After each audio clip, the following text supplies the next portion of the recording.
Let's make a good bread. A bread that will not just fluffy when it came out from the oven, like those people trying to show you, oh, my bread is so fluffy, it's so easy to make. But this bread will last for days and days. You can put them in the freezer, and when you warm up in the microwave, they will be so fluffy, like just like when they come out from the oven. A type of bread I always see in Asia. So good. No preservative, man. Okay, 170 milliliter of milk. Microwave 40 seconds. If you're tired to get a so-so result of bread, then follow everything including by your scale, digital scale. I'm using evaporated milk, the best for the result. It is still too hot for the yeast, so don't enter the yeast, but rather the egg yolk. And the recipe is calling for 40 grams of sugar, so just use half of them in here. This is what we call starter. So shake them to cool off, a little bit cool off, right? Then you can place the yeast in and keep shaking and keep them for 10 minutes to see if the yeast is healthy. If the yeast is not totally healthy, don't use them. I usually keep them for 10 minutes inside the oven with the light on to warm up because this is winter.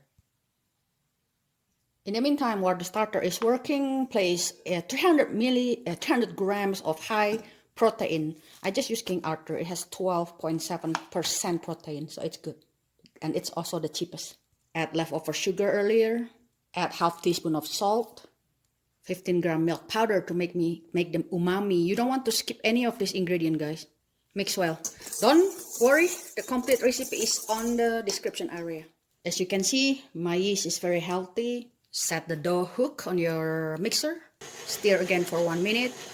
Pour the healthy yeast 3 times. And yes, investing your money on the good mixer like this, guys. Either Boss or Kitchenaid, I think is 2 of the best for making bread. Otherwise, no matter what, hand kneading, your bread will not be perfect.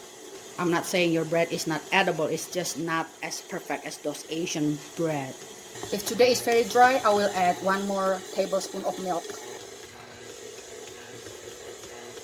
Once the dough is incorporated, I will move them to like number 2 and do this for 7 minutes. Kitchenaid claim for every minute it's equal to 20 minutes of hand kneading.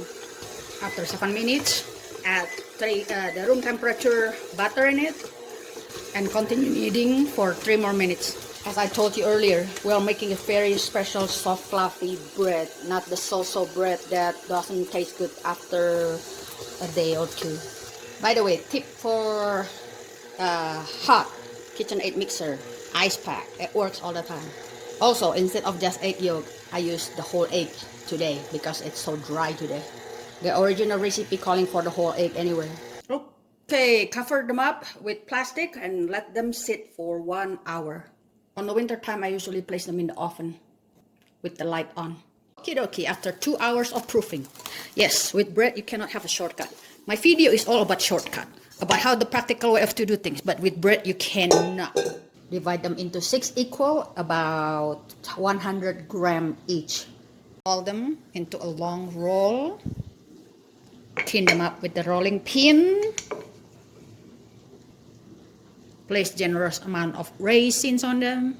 And I like to sprinkle some of this sugar mixed with cinnamons already on them. If you want, you can add butter. Then roll them from the corner. Don't worry about that raisin that jumps out. They're good.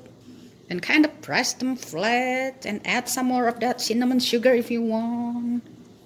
Here they are, and let them sit for another 50 more minutes. Yep. A really good bread takes an effort, you guys. After 50 minutes, they are double in size. Actually, my video got damaged earlier. The proofing times actually 2 hours.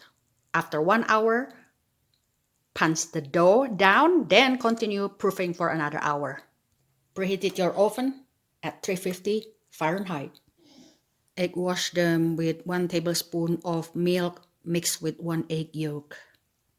I like to add a little bit sprinkle of sugar and cinnamon. Makes them crunchier and shinier. When the oven is ready, place them for about 22 minutes, 350 Fahrenheit. Alright, after 22 minutes, you guys, I bestow upon you the best bread you can ever find in the world. like the one you find all over French or some European countries. Brush them with the good quality of butter. This will determine either they taste like those in France or not. And sprinkle with some sea salt. This is my secret. Shh. Here it is, folks. So beautiful on this beautiful thick wood chopping board with my channel on them. She's practical. Okay, thank you for watching. You will be surprised on how good is this bread. See you again. Bye bye.